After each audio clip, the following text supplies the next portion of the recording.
What's up, guys? This is a weird angle, isn't it? So this is the first episode in a series where I'm going to explore different marketplaces where we can sell these 5 Game Boys. As you can see, I got parts and a lot of other stuff going on here. But in this first video, I gotta show you that when you're selling something physically, there's a lot of kind of prep that you need to do to make sure that you don't encounter problems later. So this video's focus is me exploring these Game Boys, making sure they are ready to ship out, and talking about some of the problems that I've experienced in the past, all right? And it's gonna be at this weird over-the-shoulder angle. It's kind of experimental, but I won't be able to look constantly like this. So here we go, all right? So first I need to talk about the state that these Game Boys are in right now. I have gotten them all restored, and they are tested and ready. Essentially, all that I have to do is seal them up by replacing the plastic screens on them with these glass screens, right? And the reason I'm using these glass screens is twofold. One is because they offer much better protection than the original plastic screens. Here are some of the original plastic screens, and they're very flimsy and very easy to scratch. And number two, it's very common to just have them fall out of the Game Boy. Like, you order the Game Boy and it's in great condition, but the screen just doesn't stay there. And, you know, you'd think that would be simple to fix because you just need to glue it back onto the unit, but you need to use a special kind of glue because the backs of these devices have screens that have this like powder coating. So if this powder coating gets wet through the adhesive, then essentially it gets all messed up. I don't know if I have any good examples of this to show you. You can see a tiny bit in this Game Boy. I don't know if you can tell there, but essentially you see the gray Game Boy plastic through the screen, and it makes it look damaged, which isn't ideal, right? I'm refurbishing these Game Boys, making sure that they function perfectly, so we don't want that. And that's why the screens are being replaced with glass screens. And I find that it's easier to just buy one of these and it comes with adhesive, and then you can just replace the plastic screen with the glass screen. You don't need to worry about finding the right adhesive. And like, I used to use this rubber cement stuff with the glass screens because they're glass. You don't have to worry about that bleeding effect that you get from the regular plastic screens. But that's the final step that needs to happen for these to be shippable and ready, right?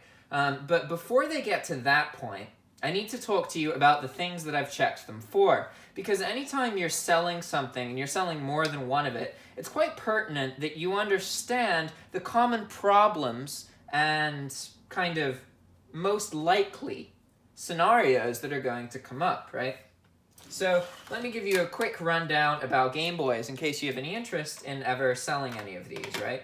So most damage in a Game Boy comes from batteries being left in the storage compartment. This causes corrosion in the terminals, right? And I probably have an example of what that looks like. Give me a second. Somewhere, if I kept it. Yeah, here we go.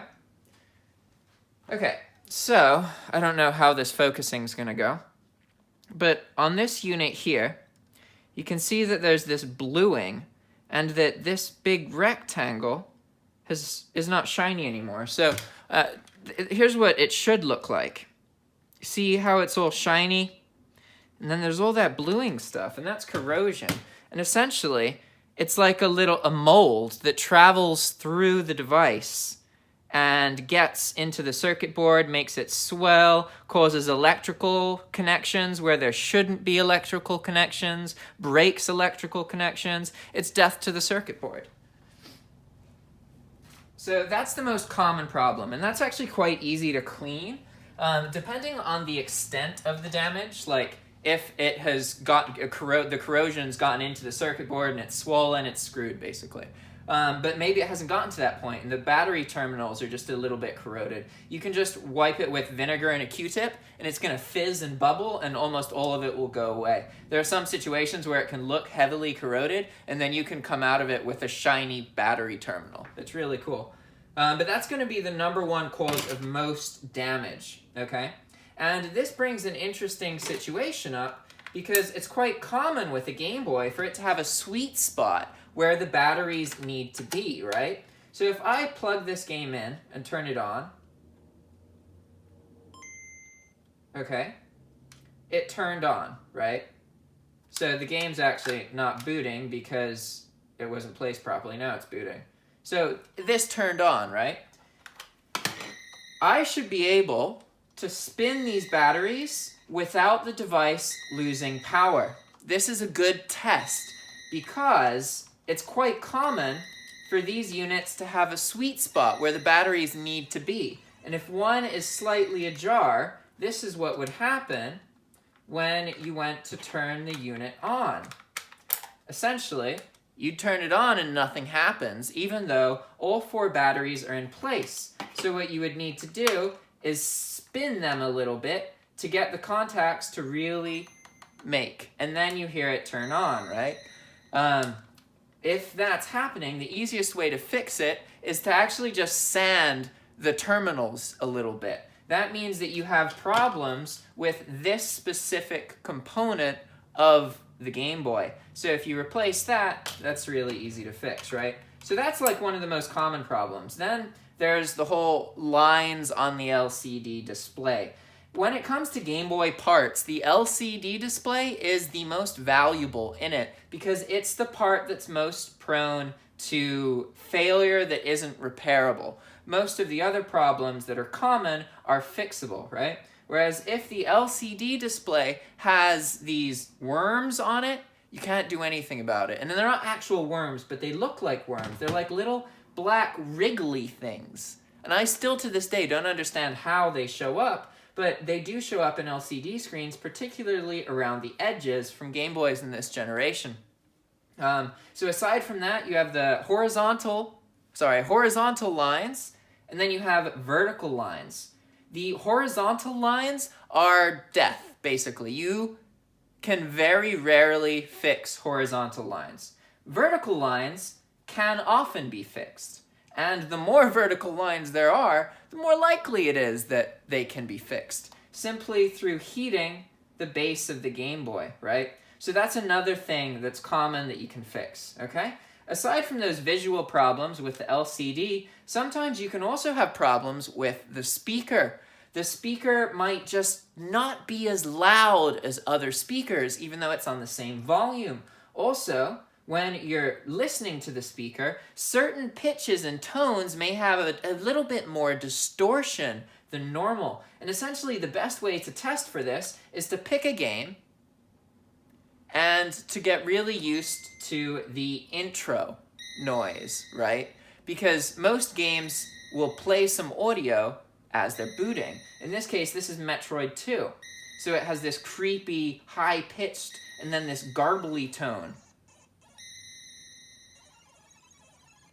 And so I've heard this 20, 30 times, so I can tell that this sounds normal. Whereas if this were a Game Boy that had some kind of problem with the audio, I would just feel like it was weird. Maybe not be able to pinpoint exactly what it was, but there's just this niggle, this feeling that it's different. And that's kind of a good way to test the audio. So you want to pick a game that you have played before, or if you haven't, then you essentially just want to listen to the boot audio like 10, 20 times. Just keep doing it over and over again. Then you're going to get to a point where you can very easily identify when it sounds different than it normally does, right? So we've addressed possible problems with the batteries. We've addressed how the terminals cause problems with corrosion, and then that can lead into the rest of the unit. We've talked about the LCD display, how it's the most valuable part of the Game Boy because it's the most prone to long-term failure, which makes it the hardest to find compared to other components, right? You can buy a box of broken Game Boys and you're going to get working components of every single thing except the LCD screens, right? So, Aside from that, there are a few more problems that can happen, and most of them consist of the contrast and the volume knobs. So these knobs can sometimes not function appropriately. You may notice that moving one has no effect at all on the unit. However, these problems honestly are not very common. I've worked with over 50 defective Game Boy units that I've tried to fix and that kind of thing. And by far the most common problems is corrosion or some kind of damage to the LCD display, followed by some kind of damage to the speaker. It is much less likely that you have a problem with the volume or the contrast, okay? That being said, they are discs and you can just replace both of them. Sometimes that does fix the problems.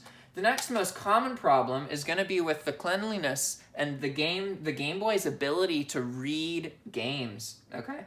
So if you look inside of it, there's prongs, and back in the day, you didn't have these discs, these CDs, right? You had these actual physical cartridges. So when you're pushing this in, you're essentially plugging in a circuit board. And all that you need to do to fix any problems with this, essentially, if you've heard of the blowing on the game thing, that it was really common back then. But you should be able to put a Game Boy game into your Game Boy, do it firmly, turn the Game Boy on, and it works 100% of the time. That should be how the Game Boy works, okay? And if that isn't happening, that means one of two possible things. One, your game is dirty, or two, your Game Boy cartridge slot in the unit itself is dirty, okay? And all you need to do to clean that, it's actually really, really, really simple. Let me grab the piece real quick. So all you need to do is go to any grocery store or Rite Aid or drugstore or anything really, and get a nail file. You want the disposable nail files. This is going to be found anywhere that you can buy like feminine beauty products, that kind of thing.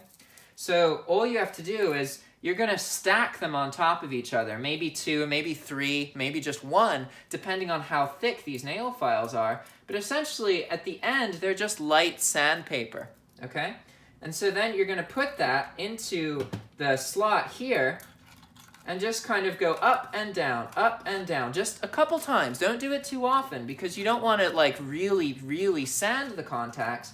What you're trying to do is just get rid of some of that dust, grime, oil, all these things that have accumulated on these contacts over the previous 20, 30 years since they were constructed.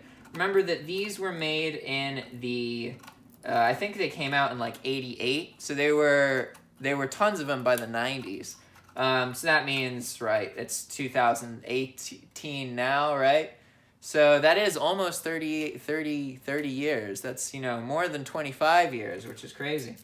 But that's all you're going to do. You're just going to go up and down. Make sure that you're not going back and forth, okay? That's really important because there's a lot of prongs in the Game Boy that are going to get messed up if you're doing that. You have to make sure that you're cleaning with an up and down motion.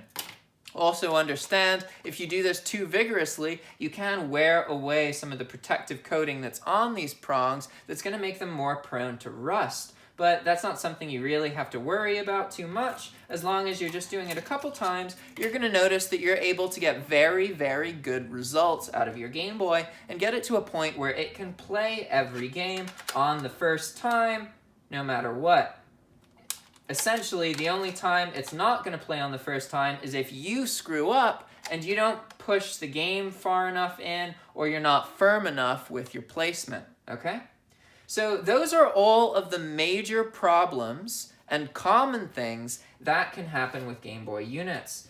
Keep in mind, these are not backlit units. Backlit units would have a host of other problems that can happen with time from performing the mod. So you can create a backlit Game Boy and it looks fine on day one, but then 30 days later you have these rings everywhere and it looks all effed up and you don't know why. These are problems that can happen when you're performing a backlight, okay? But we don't need to worry about that. So now that I've addressed the main kind of issues, I'm stressing the importance of this here because I'm selling these things physically, and I know that there can be these problems. So it's really important before I post the items that I make sure that my inventory is as clean as possible. This is going to save me returns. It's going to save me more problems in the future, because anytime a customer asks me a question, I can tell them exactly what they need to know about the Game Boy, because I've already spent the time to work with the units and test them to make sure that they function to the standard that I expect, right? So next, what we need to do is actually install these glass screens on all of these units. So the first thing here is I've let these Game Boys sit a little bit. And you don't really want to do that. You want to have them covered just because of dust accumulation, right? So I don't know if you can tell here, but there's a pretty thick layer of dust on this unit, and the screen was removed. So now the LCD itself, which normally should be protected, has a bunch of dust on it, and I need to get rid of that, right? So this is going to be really loud, and I apologize. I'm going to use this duster here, and it's going to blow stuff everywhere, all right?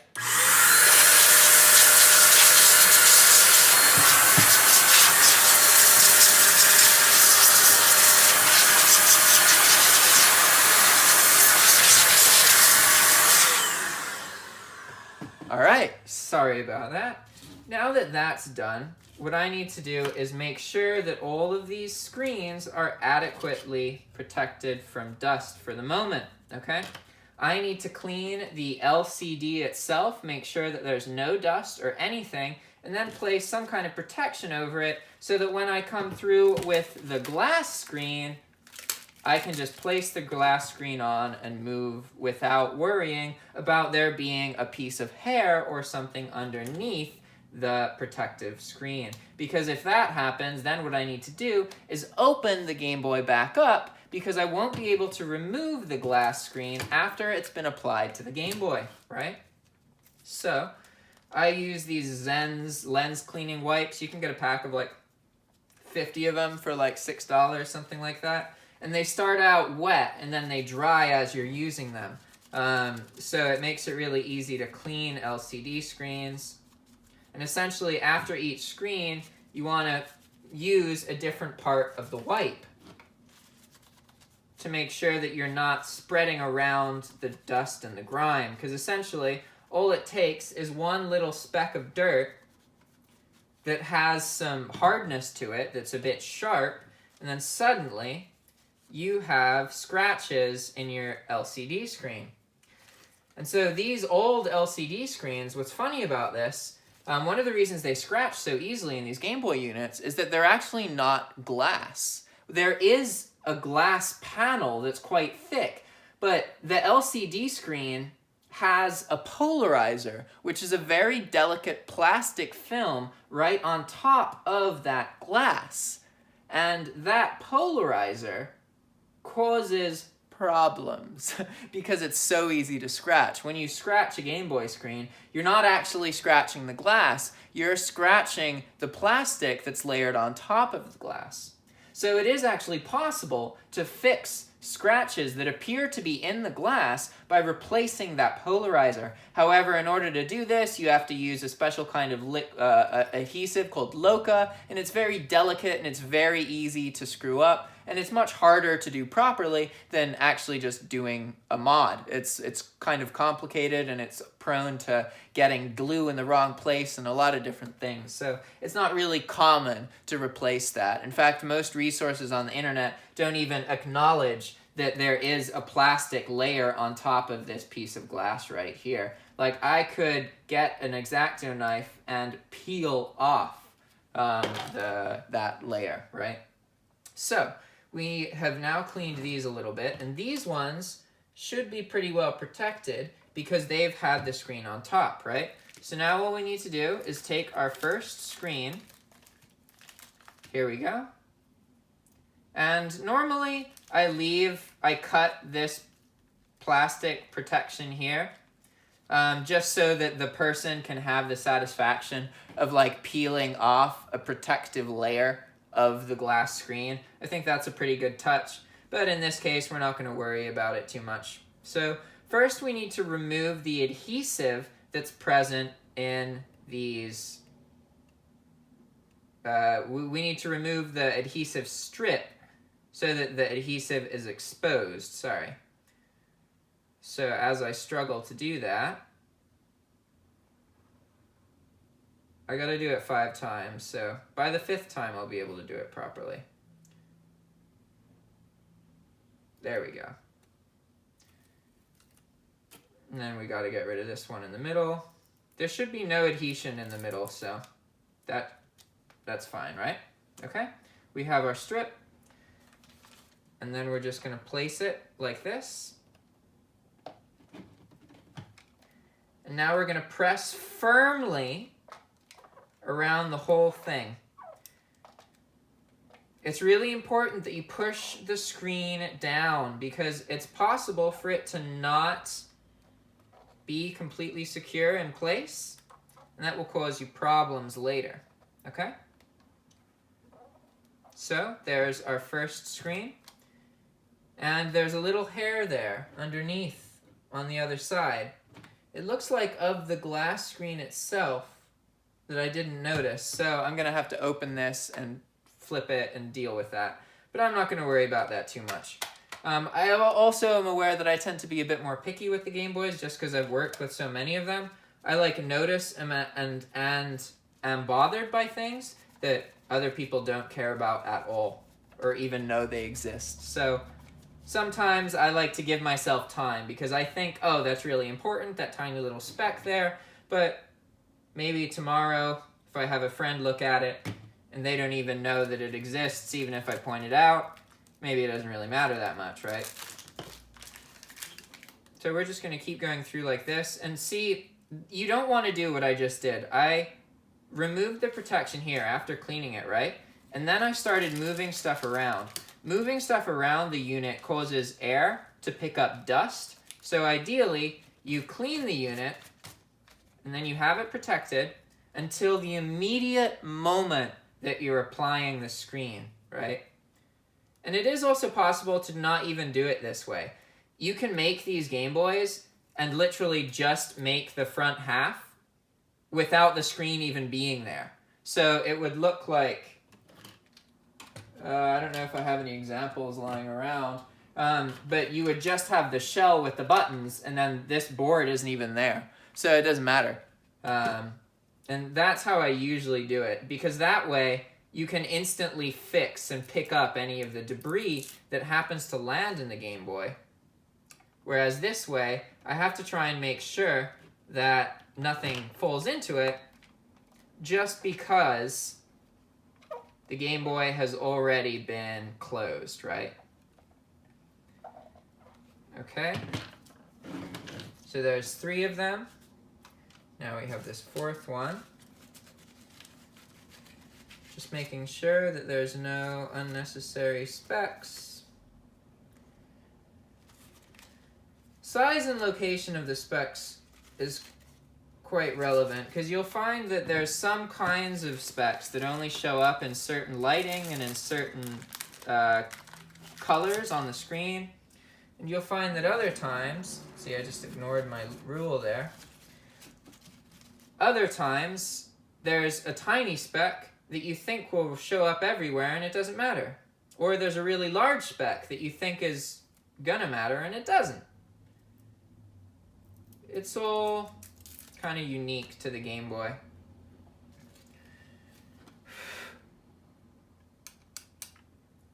And also one thing that's relevant is that when you originally remove these screens, there's going to be a lot of this really powdery adhesive. So it's important to scrape that off. It's really easy to clean. All you do is just get a razor blade like this and then just go and it comes off in seconds. All right, so now we're just going to do these final 2 screens.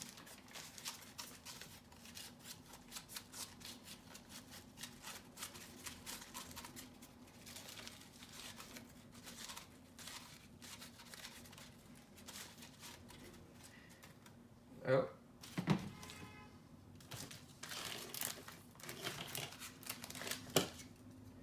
By the way, these screens were purchased from a website called Handheld Legend, right here.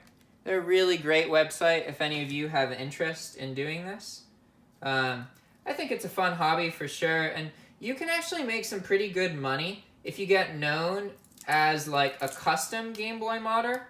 So essentially people will pay you like $130 to create a specific kind of Game Boy, maybe with some custom art on it or certain colors, and you'll paint stuff. It's a pretty cool scene. And it's completely possible to get into. Essentially, it's just like anything else online. You need to be able to produce your own traffic. If you can produce your own traffic, then essentially you can do a lot of really amazing things. And that applies to like selling stuff, whether you're drop shipping or if you're selling things physically. Being able to produce your own traffic puts you with an intense competitive edge. So if you can figure that part out, everything else just kind of falls into place over time, right? That's why YouTube channels are so great. They just allow you to produce traffic. And then that makes everything else better. Okay? So we now have 5 units. And just to verify really quick, I should be able to place this clean game in every single one of these units and turn it on, and the game will boot the first time. Okay? So that one passed.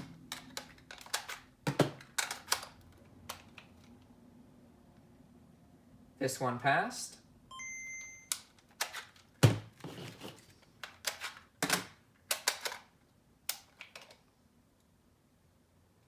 This one passed as well.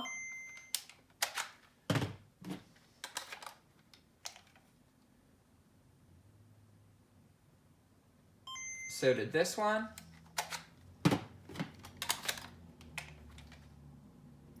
And so did this one. And I already knew that because I've already tested them really extensively. But so these 5 units are now ready to be sold on these various marketplaces that we're going to be testing. Okay? So one other thing that you can take away. Where is it? All right, here's an example of something that went wrong. I had some stuff stored on the floor because I'm a bit too messy sometimes. And my roommate's puppy came over and chewed up one of the games that was part of a lot that I had already posted. So I found myself in a position where I had a listing that was saying that the game was in perfect condition, see photo, which is true at the time, but since then it had been chewed on by a puppy. So I had to change the listing and remove it, right? But you want to make sure that your stuff's protected because you never know what's going to happen. So store things off the ground. Floods happen, those are a thing too. You don't want your inventory ruined when somebody spills water on the ground and you had a box on the floor and that soaked up all the water and now your, I don't know, your paper products are all ruined. You know, there's a whole different world of things that can happen.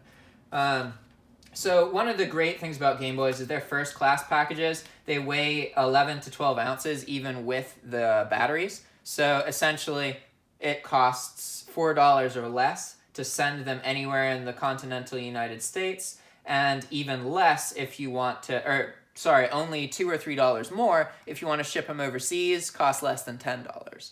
So those are some really good prices, and it makes selling them, the potential market's pretty big. Essentially, there's not a whole lot of people just going to eBay to buy these kind of Game Boys, and that's one of the reasons they're so easy to get, because they were literally the first Game Boy Nintendo ever made.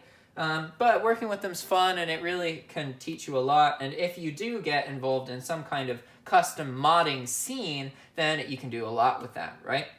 So this is the end of today's episode, and in tomorrow's episode, I'm going to show you the posting process for either Mercari or Etsy or Facebook Marketplace or Craigslist. I'm not sure which one I'm going to do first. I have sold like 6 things on Mercari so far, so I do have a little bit of experience on Mercari, whereas the other platforms, I haven't sold anything, at least not recently. I've sold stuff on Craigslist before, but I've never sold a Game Boy on Craigslist, so here we go. And maybe they won't sell. I'm literally just making these 4 different ads for this one product, and then we're going to see which marketplace does the most attention happen what kind of interaction do we get with our buyers, and when do the items actually sell. These are going to post for $40 with free shipping, no matter what marketplace they're on. So, yeah. All right, guys, thanks for watching, and I'll see you next time. Ciao. Where's my button? Boop. Did it do it? I don't know if it stopped. Oh, no. Oh. Oh, it says low battery, so it's doing that. Okay. What an awkward ending. Sorry, guys. Okay, close. Ah, there we go. Now I can click it.